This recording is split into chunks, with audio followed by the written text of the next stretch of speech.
जटिले दण्डे नित्यं लम्बोदर शरीरे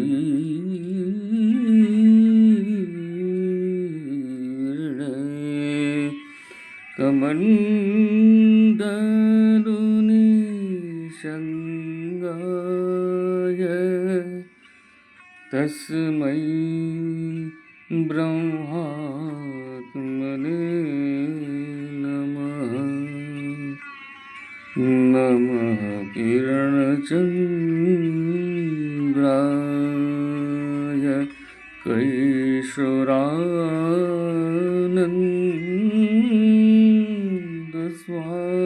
कैशोरानन्दस्वामिने सद्गुरोरवताराय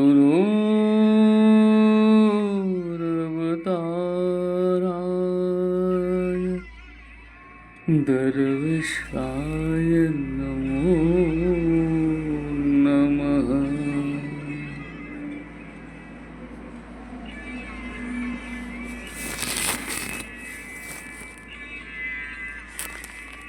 দরবেশ দরবার দ্বিতীয় খণ্ড, পূর্বপাঠের পরবর্তী অংশ।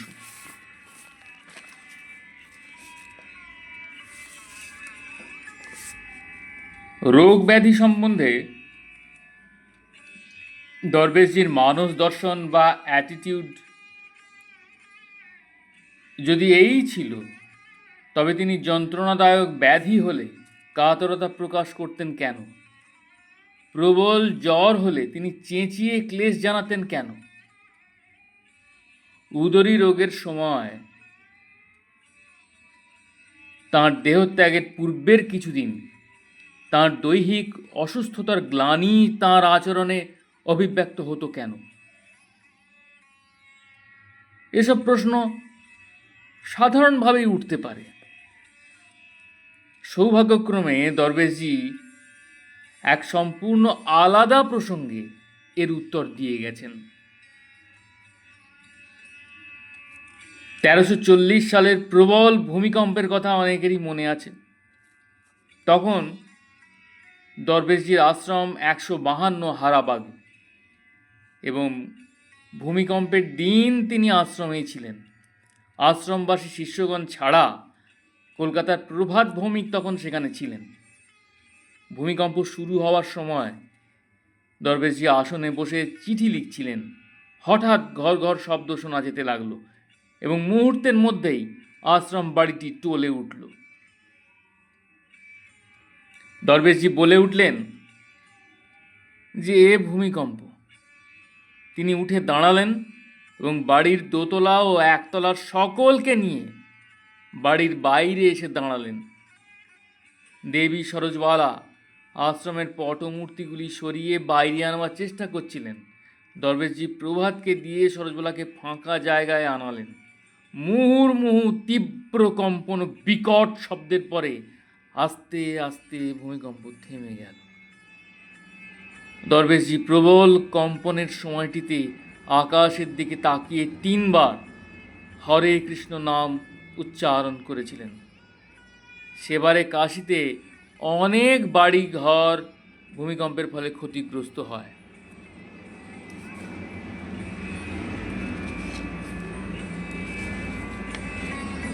বিহারে, বিশেষ করে মুজফ্ফরপুরেই ওই ভূমিকম্পের ধ্বংসকাণ্ড প্রবল আকার ধারণ করেছিল। ভূমিকম্প থেমে যাওয়ার পর একসঙ্গে খেতে বসে প্রভাত দরবেশজিকে প্রশ্ন করলেন, বিপদে পড়লে যাকে ডাকি তিনি আপনি স্বয়ং। আপনি শক্তিশালী শ্রীগুরু ভগবান, আপনি ভূমিকম্পের সময় গৃহত্যাগ করলেন। ঘরে থেকেই তো আমাদের নির্ভয়ের ব্যবস্থা করতে পারতেন। দরবেশজি উত্তরে বললেন, বাবা, বিপদে পড়লে তা থেকে বাঁচবার যে রীতি তাই অবলম্বন করতে হবে। তা না করলে ভগবানকে অগ্রাহ্য করা হয়। শাস্ত্রে আছে, ভূমিকম্পে বা অগ্নিদাহে গৃহত্যাগ করা উচিত। আমি তাই করেছি, তোমরাও তা করবে। ঠাকুর ঘরে গুরুমূর্তি দেখেছে বলে তা আঁকড়ে ধরে ঘরে বসে থাকা বিধি নয়, তাতে ঠাকুরকে আরও ব্যতিব্যস্ত করা হয়।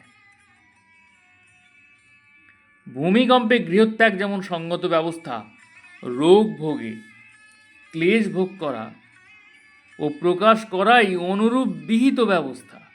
ভোগ বা ভোগজনিত ক্লেশকে অগ্রাহ্য করা বা এড়িয়ে থাকার চেষ্টা করলেও ঠাকুরকে অযথা ব্যতিব্যস্ত করা হয়। দরবেশজির আলোচ্য আচরণের তাৎপর্য এইভাবে বুঝে নেওয়াই উচিত বলে মনে হয়।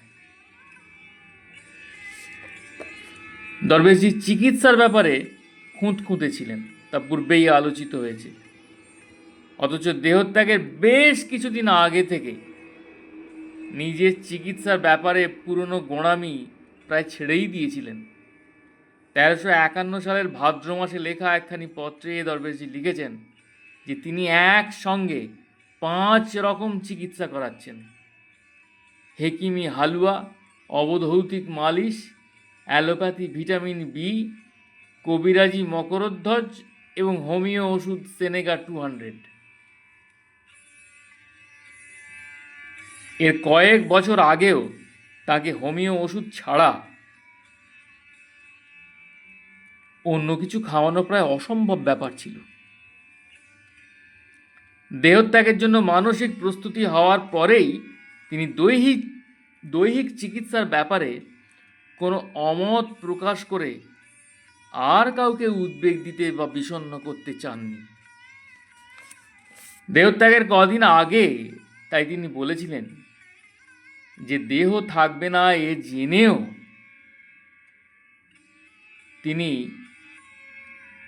যিনি যেরূপ পরামর্শ দেন সেই রকম চিকিৎসাতেই রাজি হচ্ছেন। এই প্রসঙ্গেই তিনি আরও বলেছিলেন যে তাঁর এই চিকিৎসার ব্যাপার উপলক্ষ করে যা হচ্ছে বা ঘটছে তা থেকে তাঁর অনুগতদের অনেক শিক্ষার ব্যাপার আছে। যে অ্যালোপ্যাথি ইঞ্জেকশনের উপর তিনি বরাবর বীতশ্রদ্ধ ছিলেন, দেহত্যাগের কদিন আগেই ডাক্তার শিষ্যদের অনুরোধে তাও তিনি গ্রহণ করেছিলেন। দ্ব্যর্থহীন ভাষায় দরবেশজি তাই বলেছিলেন যে দেহ সম্বন্ধে সব কিছু তিনি তখন গোসাইয়ের হাতে ছেড়ে দিয়েছেন। নিজের মতামত বা পছন্দের কোনো ব্যাপার আর নিজের হাতে রাখেননি। তাঁর দেহ সম্বন্ধে গোসাই যা করার করবেন, এ বিষয়ে তিনি আর কিছু ভাবেন না, ভাবতেও চান না। বরদাদেব মশাইয়ের সংকলিত প্রকাশিত রোজনামচা পড়লে আর সন্দেহ থাকে না যে রোগের ক্লেশের যে বহিঃপ্রকাশ দরবেশজির দেহত্যাগের পূর্বে দেখা গিয়েছিল তা যেন অনেকটা নিয়ম রক্ষার ব্যাপার ছিল। অর্থাৎ রোগে ক্লেশ প্রকাশ করতে হয়, কাতরোক্তি করতে হয়, তাই যেন দরবেশজি ওসব প্রকাশ করতেন। কিন্তু হাতের কাজ, মঠের বিষয়াদি সংক্রান্ত কাজ বা শিষ্যদের ব্যক্তিগত বা সমষ্টিগত উপদেশ বা আশ্বাস দেওয়ার যেসব কাজ প্রায় শেষ দিন পর্যন্ত তিনি করেছেন, সে সময়গুলোতে তিনি যেন সুস্থ ও নিরোগ মানুষের মতোই অতি সহজে ও সুষ্ঠুভাবে সেগুলি সম্পাদন করেছেন। দেহত্যাগের ঠিক আগের দিন 16ই আষাঢ় ব্যাংকের প্রেরিত মঠের অর্থাদি সংক্রান্ত কাগজপত্রে রীতিমতো দেখে দস্তখত করে দিয়েছেন দরবেশজি। দরবেশজির কাশীবাসিনী গুরুভগ্নী যোগমায়া গুহ ঠাকুরতা 3রা আষাঢ় এসে বললেন, দাদা, যখনই আসি দেখি আপনি কাজ করছেন, আপনার অসুখ বলে মনে হয় না। দরবেশজি উত্তর দিলেন, স্থায়ীভাবে শয্যাশায়ী না হলে বুঝি রোগী হয় না। আপনার যদি এ ধারণা থেকে থাকে তবে দেখবেন আমি কখনো ওরূপ রোগী হব না, মরণ পর্যন্ত কাজ করব। দরবেশজি তাই করেছিলেন। তাঁর সমাধির জন্য যেসব আয়োজন ও উপকরণ প্রয়োজন সমস্ত গুছিয়ে রেখে সবাইকে বুঝিয়ে দিয়ে তবে তিনি শেষ নিঃশ্বাস ত্যাগ করেন। দরবেশজি তার অনুগতদের জন্য যে বিশেষ বাণী বলেছিলেন সেটি হচ্ছে, দুঃখের সময় আমি যেমন ভাবছি গোসাইজি আমার চেয়ে কত বেশি কষ্ট পেয়েছিলেন, তোমরাও তেমনি ভাববে তোমাদের ঠাকুর কত কষ্ট সহ্য করে গেছেন।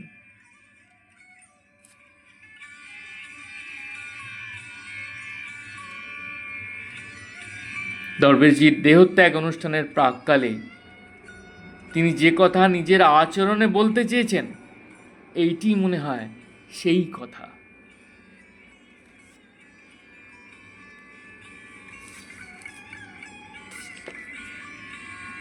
দৈহিক কষ্টের জন্য নামের ব্যাঘাত ঘটছে কিনা জিজ্ঞাসা করা হলে দরবেশজি 9ই আষাঢ় বলেছিলেন, এ মোটেই ব্যাঘাত হচ্ছে না, বরং তিনি পরমানন্দে আছেন।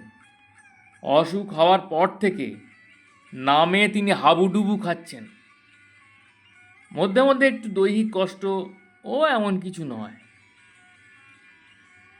তবে এই অপার শান্তির অবস্থা বা সুখে দুঃখের সমে কৃত্বা অবস্থা দরবেশজির দেহত্যাগের ঠিক আগের কদিনের মধ্যেই ঘটেন।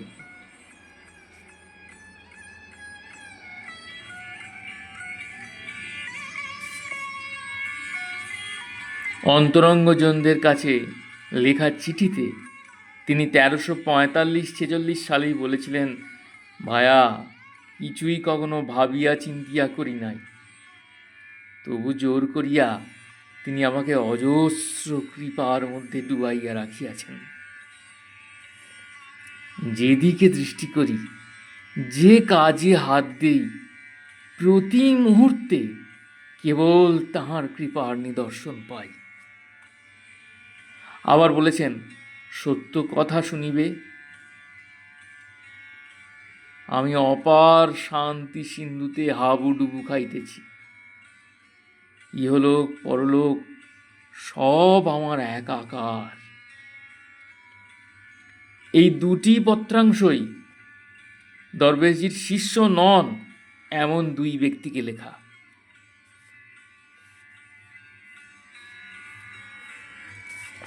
দেহত্যাগের মাত্র 13 দিন আগে লেখা চিঠিতে দরবেশজি বলেছেন, কাশীতে ফিরিয়া বড়ই আনন্দ বোধ করিতেছি। এখন প্রার্থনা করো যেন অতি শীঘ্র শ্রী শ্রী গুরুদেবের চরণ তলে দেহ বিসর্জিত হয়। এই আশায় ও লোভে প্রাণ ডগমগ করিতেছে। আমি মরিব না, তোমাদের দৃষ্টি হইতে অপসারিত হইব বটে, কিন্তু তোমাদের প্রত্যেক কার্যে আমার লক্ষ্য থাকিবে। না, দরবেশজি দেহত্যাগ করেছেন বটে, কিন্তু তিনি মরেননি। তিনিই বলে গেছেন, গুরু কখনোই মরেন না।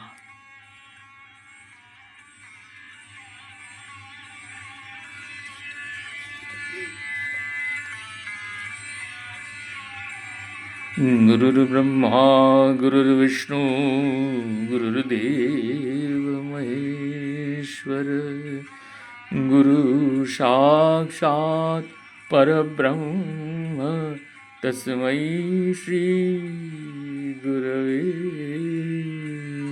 নমঃ।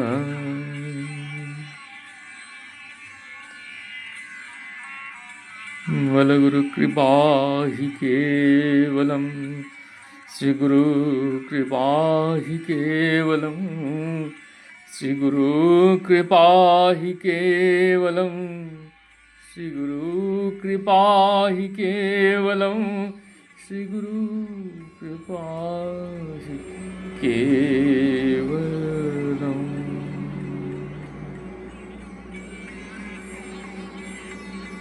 জয় জয় জয় প্রণাম।